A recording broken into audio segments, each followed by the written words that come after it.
pour lui. C'est trop. Il faut lui donner du lait.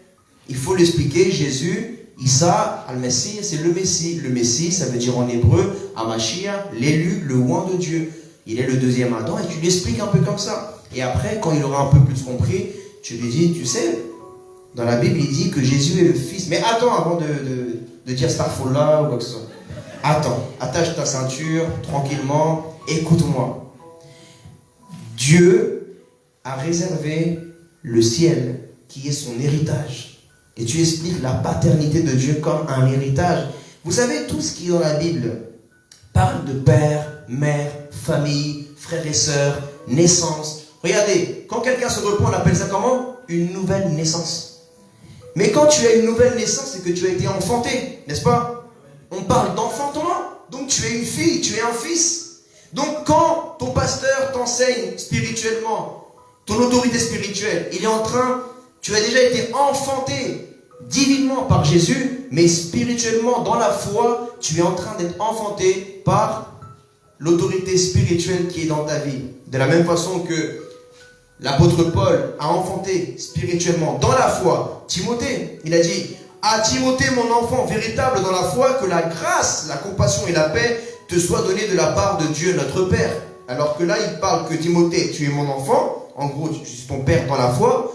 Mais reçois la paix de la part de Dieu notre Père. Amen. Pourquoi Jésus est le roi des rois? Parce qu'il est le roi suprême, mais nous sommes des rois et des reines. Alléluia. Amen. Tu es un roi en Jésus, parce que tu appartiens à un royaume. Et tu es une reine en Jésus, parce que tu appartiens à un royaume. Donc Jésus-Christ est le roi des rois. Dieu, même Jésus, est le Père des pères, avec un petit p, et des mères. Mais ce sont des révélations. Voilà pourquoi il est important que tu puisses dire, comme les disciples de Jésus, ouvre ma compréhension, ouvre mon intelligence. Est-ce que vous savez que le message que je suis en train de vous enseigner, je l'ai combattu pendant des dizaines d'années, pendant beaucoup d'années, parce que ça fait 10 ans que je suis converti, mais je l'ai combattu pendant beaucoup d'années. Ça, ce n'est pas une simple connaissance, c'est un mystère, c'est une révélation. Et ça, si Jésus serait là, il aurait dit, ça, ce n'est pas un homme qui te l'a révélé, c'est le Père. Quand Jésus était assis au milieu de tous, écoutez bien, il y avait ses disciples, ils avaient tous droit au même enseignement, n'est-ce pas? Et il leur a posé une question, juste pour tester leur niveau de révélation. Il a dit, les mecs, que disent les gens que je suis? Qui suis-je? Alors les disciples, ils ont dit, il ne faut pas qu'on fasse une gaffe là. Il faut qu'on réponde bien. Alors il a dit, ils disent que tu es un prophète. L'autre il dit, ils disent que tu es Jean-Baptiste, ils disent que tu es ça. Il dit, et vous? Qui suis-je pour vous? Waouh, là ils ont dit, aïe aïe aïe, qu'est-ce qu'on dit là? Ils nous enseignent depuis quelques années. Si on répond mal, ça veut dire qu'on n'a rien compris, qu'on était étourdi, qu'on allait à l'église et on faisait semblant, amen, amen, mais on n'avait rien compris. Et là, ils ont commencé à faire genre. Et là, Pierre, qui était Pierre, c'était un homme que si on regarde parmi les disciples, après Judas, celui qui a fait le plus d'erreurs, c'est Pierre. Mais pourtant, Pierre, il aimait Jésus, il avait une révélation que Dieu le Père lui avait révélée. Il a dit, moi je sais qui tu es. Tu es le Fils de Dieu. Il a dit, Pierre, ça, ce n'est pas un homme qui te l'a enseigné. Ça vient du Père. Ça veut dire que nous, les enseignements que nous avons reçus sur cette terre, c'est très bien la théologie et tout ça. Mais le plus important, c'est les révélations du Saint-Esprit de Dieu. Amen. Ce sont les révélations. Regardez dans l'histoire. La Bible, beaucoup de personnes l'ont eu. Dans le milieu orthodoxe, dans le milieu catholique, dans le milieu protestant. Et pourtant, ce n'est que là, il y a à peine un siècle et demi, que nous pouvons parler des réveils du Saint-Esprit. Regardez les prédicateurs qui ont existé, les prédicateurs anglais qui furent les premiers à adopter le protestantisme. Lorsqu'on parle de protestantisme, nous voyons là qu'ils protestaient car ils voulaient avoir la connaissance de la parole de Dieu. En leur langue, ils voulaient la lire. Et donc, ils protestaient pour cela. qu'il ne reconnaissait aucune autorité au-delà, égale ni à Dieu, ni au Fils de Dieu, que Jésus, il disait qu'il est mort et ressuscité pour le pardon de nos péchés et que nous ne sommes pas sauvés par de l'argent, qu'il n'y a pas de purgatoire, mais qu'il n'y a que le ciel et l'enfer. Voilà la foi protestante. Alors, ces hommes-là furent des grands missionnaires anglais qui évangélisèrent le monde. Ils avaient une grande lumière de la parole de Dieu, ils avaient une grande révélation. Pourtant, si vous voyez les enseignements de John Wesley, de Charles Spurgeon, de John Stott, beaucoup de grands prédicateurs, ils parlaient beaucoup de la parole du Fils, du Père, mais le Saint-Esprit, c'était encore flou pour eux. Il y a peu d'enseignements, si on parle des années 1700, 1800, il y a peu d'enseignements sur la révélation de la personne du Saint-Esprit. C'est à peine il y a un siècle et demi que cette révélation est venue au niveau mondial. Que le Saint-Esprit est une personne qui a des sentiments. Quand on parle que le Saint-Esprit est attristé. Et pendant beaucoup d'années, les gens croyaient que l'Esprit de Dieu était une force. Mais cette révélation a été révélée il n'y a pas si longtemps que ça. Donc nous voyons que deux personnes peuvent venir à l'église, lire la même Bible, mais ne pas avoir la même révélation car ils n'ont pas la même intimité avec Dieu. À toi de voir si tu veux continuer à te voir comme une simple servante, comme un simple serviteur de Dieu, ou que tu veux commencer à recevoir la paternité de Dieu et te voir comme une fille de Dieu et un fils de Dieu. À toi de voir. Mais n'oublie jamais qu'un serviteur n'a pas d'héritage. Un serviteur a un salaire, mais un fils a un héritage. Amen. L'autorité spirituelle, l'autorité d'un père spirituel dans la vie d'un fils ou d'une fille. Dans 2 Rois, chapitre 2, verset 3. Les membres de la communauté de prophètes de Bethel sortirent de la ville vers Élisée et lui dirent: sais-tu que c'est aujourd'hui que l'Éternel va enlever ton Seigneur au-dessus de ta tête? Il répondit: moi aussi je le sais, taisez-vous. Il y a, lorsque vous lisez la Bible, l'Ancien Testament, nous voyons déjà qu'il y avait plus de respect envers les parents. Je suis le seul à le constater? Vous aussi vous le constatez. Déjà nous voyons que Élie n'est pas le père d'Élisée biologique. Il avait déjà son père.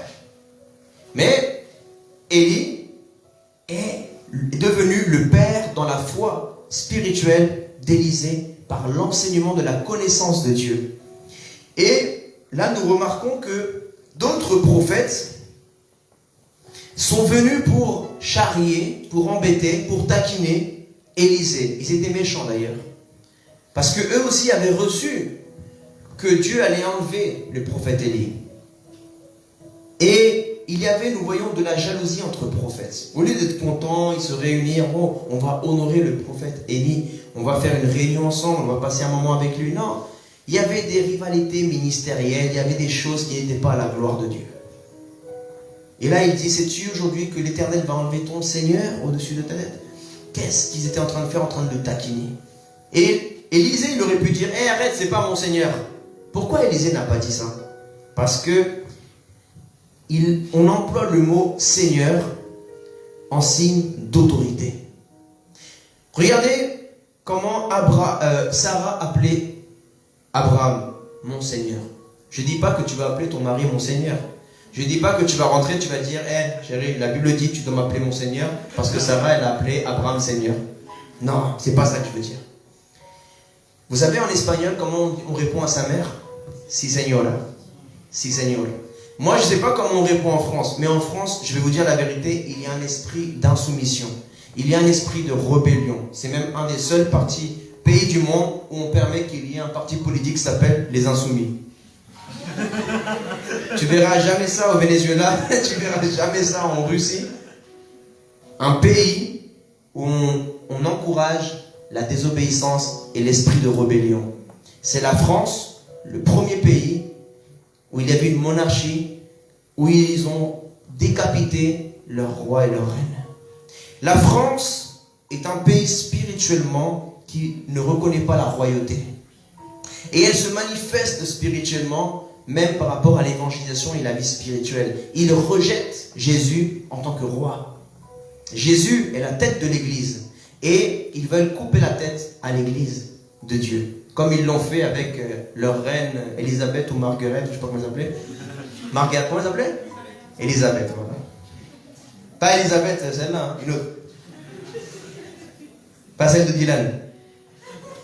Elle a la tête sur les épaules, ça va. Alors, nous voyons là que quand il disait ton Seigneur, ça veut dire qu'il le voyait comme qu'il était fils, mais un fils sert. Que dit Jésus? Est-ce qu'il a dit je suis venu pour être servi? Il a dit quoi? Ah, je suis venu pour servir. Et pourtant il a dit je suis fils de Dieu, mais un fils est dans le service. Amen. Il n'est pas un serviteur comme les autres, parce que celui qui se considère uniquement serviteur, il n'a pas le statut de fils et de fille. Il ne se reconnaît pas. Il ne peut pas rentrer dans la chambre du roi comme ça. Or que le fils, il peut servir, mais il peut débouler à n'importe quel moment dans la chambre du roi. Parce que c'est le fils du roi, c'est la fille du roi. Pourquoi tu crois que tu peux rentrer à n'importe quel moment dans la présence de Dieu? Parce que tu es une fille de Dieu. Tu es une fille du roi et tu es un fils du roi. Personne ne peut faire ça. La religion juive et musulmane ne te permet pas spirituellement d'entrer dans la présence de Dieu parce que le roi ne laisse pas entrer quelqu'un qui n'est pas de son sang royal. Son sang royal. Un musulman, un juif peuvent prier. Mais je vous assure que spirituellement, ils n'entrent pas dans la présence de Dieu. Car on entre dans la présence du Père uniquement par son Fils. Nul ne vient au Père s'il ne passe par son Fils. Il n'a pas dit nul ne vient au Père s'il ne passe par Mohamed. Il n'a pas dit nul ne vient au Père s'il ne passe par Moïse. Non. Parce que si tu passes par Mohamed ou par Moïse, tu passes par la loi. Tu passes par la loi. Et la conséquence de la loi, c'est la mort. C'est vrai, regardez la loi. Fais pas ci, sinon tu meurs.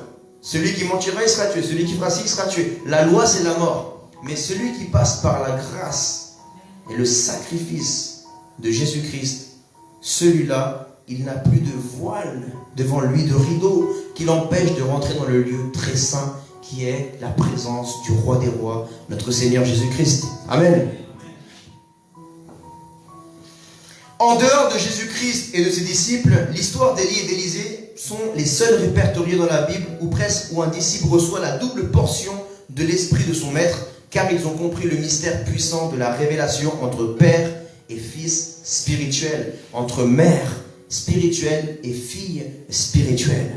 Mais maintenant, à toi de voir où tu veux rester et qui tu veux devenir et où tu veux avancer. Si tu veux perdre des portions, si tu veux rater des révélations et des choses que Dieu veut apporter dans ta vie, c'est à toi. Mais si tu veux recevoir tout l'héritage que Dieu a pour toi, commence à te comporter comme une fille, et comme un fils. Alléluia. Tu recevras l'onction que tu honores. Je vous dis personnellement, depuis que j'ai reconnu mon pasteur comme mon père spirituel, mon père dans la foi, mon ministère a changé. Je vous le dis clairement. Parce que j'ai accepté, j'ai mis de côté mon raisonnement humain, mon intelligence humaine, de côté mes connaissances. Comme l'apôtre Paul, il a mis tout ça à la poubelle en tant que juif religieux qui se disait qu'il était serviteur de Adonai. Adonai veut dire Seigneur en hébreu. Et maintenant, il a dit, maintenant je ne suis plus un serviteur d'Adonai, maintenant je dis Abba, Abba. L'esprit d'adoption qui te fait dire Abba, ça veut dire Père. Il a beaucoup parlé du Saint-Esprit. Donc, ma vie, je vous dis, mon ministère est allé à une autre dimension, dans l'enseignement, dans l'onction apostolique, dans tellement de choses, dans l'autorité spirituelle, lorsque j'ai reconnu la paternité de mon Père dans la foi, de mon Père spirituel, de mon pasteur. Alléluia. Et pourtant, je suis comme vous. J'ai grandi en France. Je sais que beaucoup de fois, il y a des choses que nous avons en nous, c'est la culture. La culture, ah mais c'est pas ma culture. C'est pas ma culture. Oui, mais à un moment, il faut la culture du royaume. Amen. Il faut la culture du royaume de Dieu. Il est vrai que la culture africaine est différente de la culture d'Amérique latine. Et la culture d'Asie est différente de celle d'Europe. Vous savez quelle est l'église la plus grande du monde? je parle de l'église locale, elle est en Asie. Les Asiatiques sont tellement obéissants et soumis. Voilà pourquoi ils arrachent des bénédictions dans les églises, et dans la prière. Même Africains réunis avec Européens, ils ne tiennent pas contre un Asiatique en train de prier. Vous avez jamais vu un Chinois en train de prier ou un Coréen, un Sud-Coréen. Ce sont des machines à prier. Il y a le témoignage de Yonggi Cho, qui maintenant n'est plus pasteur de son église, mais il a laissé, je ne sais plus si à son fils ou à son fils spirituel en tout cas. Le matin, quand ils faisaient des croisades, ils allaient dans les montagnes et ils avaient construit des petites cabines et ils priaient. Ils se tournaient. Chacun son tour dans la prière. Ce sont des hommes et des femmes de prière. Et il est vrai que en France, on n'a pas cette culture de dire à quelqu'un, hey papa, hey maman. Tu vois, nous qui sommes nés en France, on n'a pas cette culture-là. Parce qu'en France, il y a un esprit de déshonneur. Regarde comment la France appelle son président. Hey Macron. Comme si le président Emmanuel Macron, c'était leur pote. Hey Manu. Je suis sûr qu'à BFM TV, ils sont capables de dire, bon Manu, aujourd'hui, c'est présenté à l'Élysée. Non. Regarde ce déshonneur. Ils n'honorent même pas leur président. Mais ils honorent les autres présidents d'autres pays. C'est un déshonneur. Il faut que tu apprennes à honorer d'abord ta mère et ton père biologiques. Amen. Amen. Dis à ton voisin, honore ta mère et ton père. Honorer, c'est un mot qui englobe beaucoup d'actions. Englober, ça veut dire englober. Honorer, ça veut dire respecter. Dans les actes, dans les paroles, dans tes actions. Donner du temps à la personne que tu honores. Quand tu honores ta femme, tu donnes du temps, ta femme, tu la respectes. Quand tu honores ton mari, tu le respectes, tu donnes du temps. Honorer aussi, financièrement. Comment dis-tu, j'investis dans des prospectus, t'invites jamais ta mère boire un petit café. T'as jamais d'argent. Par contre, pour inviter des filles dans le monde, t'avais l'argent. Hein. Par contre, pour offrir des cadeaux à ton petit copain, là, t'avais l'argent. Mais là, pour donner à ton père biologique, l'inviter au restaurant, ou à ta mère, qui eux t'ont payé des études, ou ils ont été là, peut-être tu le fais pas, tu dis non. Elle t'a porté pendant 9 mois. Et toi, comment tu la remercies? En lui claquant la porte sur le visage. En fugant de chez toi, peut-être, en lui parlant mal. Est-ce que c'est ça être un chrétien? Est-ce que c'est ça être digne d'un enfant de Dieu? Avant d'honorer les gens de ton église, honore d'abord ton père et ta mère. Même si tu dis, ah non, mais c'est des incirconcis, c'est des... Non. Même si c'est des gens qui ne sont pas en Dieu, c'est des... Non. Honore ton père et ta mère. Peu importe, ça peut être même Ben Laden, ça peut être les plus méchants. Honore ton père et ta mère. Il n'a pas dit, la Bible ne dit pas, si ta mère elle est gentille, honore-la. Si ton père il est gentil, honore-le. Non. La Bible dit, honore ton père et ta mère. Même si ta mère c'est Cruella, honore-la. Même si ton père c'est je sais pas qui, honore-le. Honore. Parce que c'est Dieu qui a voulu que tu aies ce père et cette maman. Donc en honorant ton père et ta mère, tu honores Dieu, ton Père éternel, ton Créateur. Amen. Parce que si tu déshonores la création de Dieu, tu déshonores le Créateur.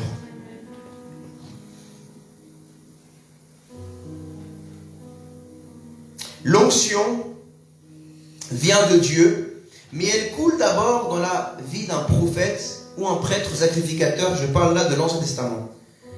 Comme Aaron, par exemple, l'onction coule dans la tête d'Aaron et après elle coule sur ses descendants naturels et spirituels. Il y a deux descendances dans la vie d'un père et d'une mère.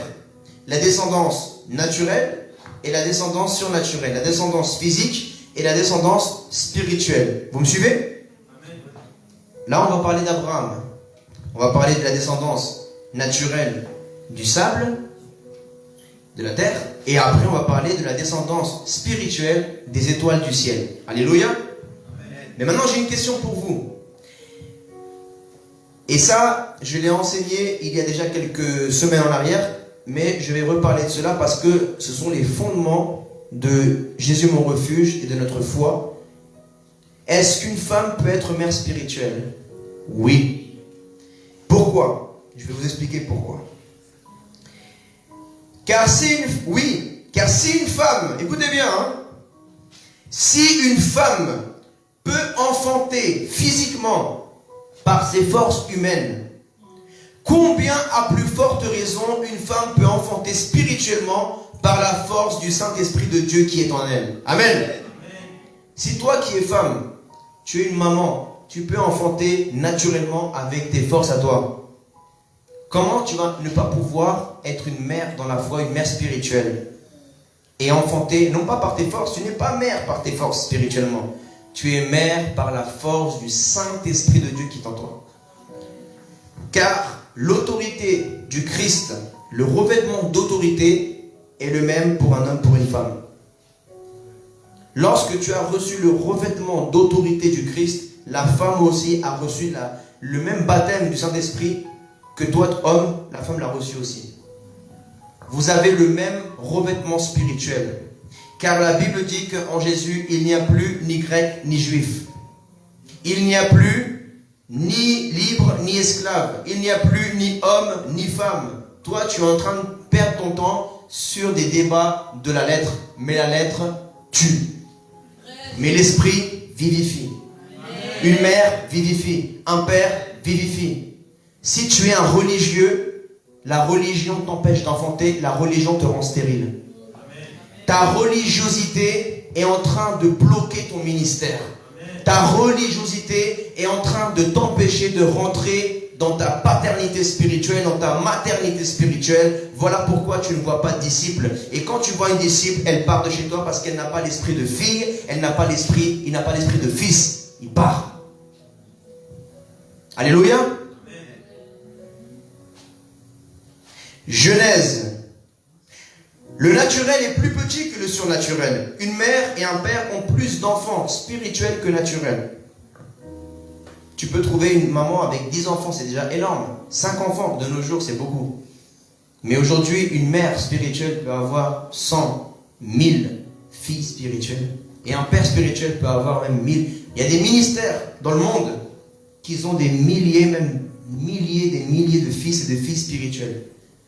C'est la promesse des étoiles du ciel.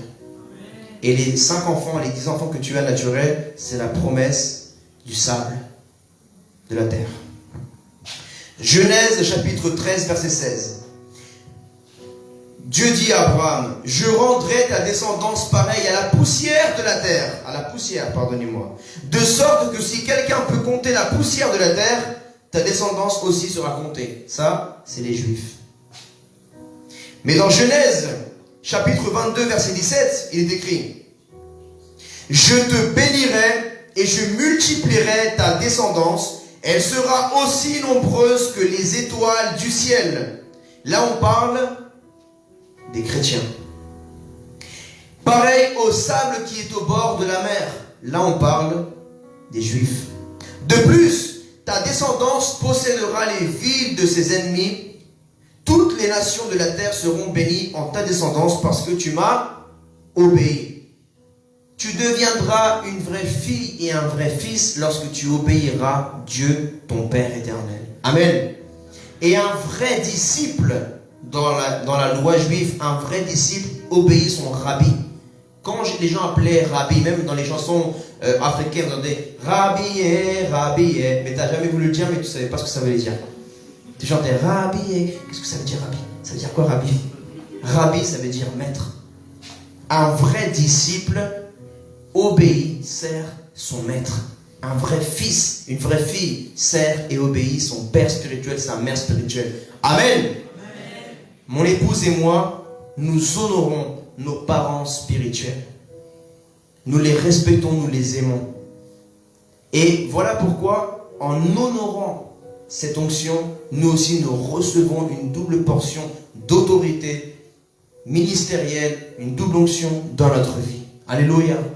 Ton âge physique n'a rien à voir avec ta maturité spirituelle. Dans la vie naturelle, il est impossible d'avoir un fils plus vieux que toi. Vous avez déjà vu ça? Peut-être un fils peut te dépasser en taille, mais pas en âge. Mais dans le monde spirituel, il est possible que toi, tu aies un âge peut-être naturel inférieur, mais que tu sois plus mature que d'autres personnes, ou même que tu aies reçu la paternité dans la vie d'autres personnes qui soient plus âgées que toi naturellement. Alléluia. Au début, Abraham n'est pas assez mature dans la foi. Au chapitre 13, il lui promet que la poussière de la terre. Mais après, pour que Dieu lui parle de descendance, il est de descendance spirituelle. Il n'est pas encore assez mature. Ça veut dire que toi, peut-être certains d'entre vous voulez vous convertir et là c'est un peu du charabia pour vous. Vous dites comme moi à l'époque, non, c'est de la manipulation, c'est du contrôle, patati patata, parce qu'on est encore dans la religion. Vous savez que les enseignements que je suis en train de vous prêcher, c'est les enseignements que moi-même j'ai le plus combattu. La dîme, l'offrande, dans mon cœur, je ne comprenais pas. Les pères et mères disaient non, en toute sincérité, ça c'est en Amérique latine, c'est en Afrique, ici c'est la France. C'est quoi papa, maman et tout? Non, il n'y a pas ça ici, tonton, tata. Ici, il n'y a pas ça. Ici, tu appelles pasteur. Mais vous savez que même en France, là, il y a tellement de religions. Ils ne reconnaissent même pas l'apôtre, le prophète, l'enseignant. Tout le monde est pasteur. Tout le monde, il est évangéliste. Si tu n'es pas pasteur, tu es évangéliste. Sinon, tu n'as aucun ministère. Or que la Bible nous parle du ministère apostolique. Alléluia. Il faut que Dieu est en train de faire des choses en France. Dieu est en train de faire des choses en France. Il est en train d'enseigner, non pas par la lettre qui tue, mais par l'esprit qui vivifie. Amen. Parce qu'en Dieu, il n'y a plus de Français, d'Africains, de Latinos, d'Américains, d'Asiatiques. En Dieu, nous sommes tous un en Jésus-Christ. Amen. Un. Donc, une seule culture, la culture du ciel, du royaume de Dieu. Au chapitre 13, il n'est pas assez mature spirituellement. Mais au chapitre 22, Abraham a vécu beaucoup de choses spirituellement et il est prêt à comprendre et recevoir sa descendance spirituelle. Au début, tu ne comprendras pas. Peut-être qu'il y aura des combats dans tes pensées, t'inquiète. Au début, c'est normal. Au début, tu vas vivre ça, comme je l'ai vécu. Mais au bout de quelques temps, au bout de quelques années peut-être, tout dépend de l'énergie que tu mettras pour étudier cela. Étudie-le toi-même. Investis-toi. Moi-même, j'ai étudié ce que je vous dis là. C'est le Saint-Esprit qui me l'a révélé moi-même par la parole de Dieu. Et je vous le transmets. Et les mêmes questions que je me suis posées, je suis en train de les enseigner aujourd'hui. Ah, mais c'est du contrôle. Ah, mais c'est la manipulation. Non, je vais t'expliquer pourquoi. Tant que tu es, je parle maintenant là naturellement, tant que tu es chez ton père et chez ta mère, tu dois te soumettre à leur autorité. C'est vrai ou pas? Elle te l'a pas déjà dit ta mère? Tant que tu es sous mon toit. Ça c'est universel ça. International. Là il n'y a plus Afrique, Amérique latine. Là c'est international. Tu peux le traduire en toutes les langues. Mientras viva bajo mi techo. Tant que tu vis sous mon toit. Dans toutes les langues, les mamans elles ont la même phrase. Tant que tu vis sous mon toit, tu fais ce que je te dis. Amen. Et le toit c'est quoi? C'est la maison, c'est la couverture. Parce que l'homme ou la femme quittera son père et sa mère et quitte leur couverture spirituelle, leur protection. La femme quitte la protection de son père pour aller maintenant dans la protection de son mari. Amen. Quand tu quittes ta maison, ton appartement de ta mère et ton père, c'est parce que tu deviens indépendante et indépendant. C'est vrai? Sauf que aujourd'hui, la société de nos jours a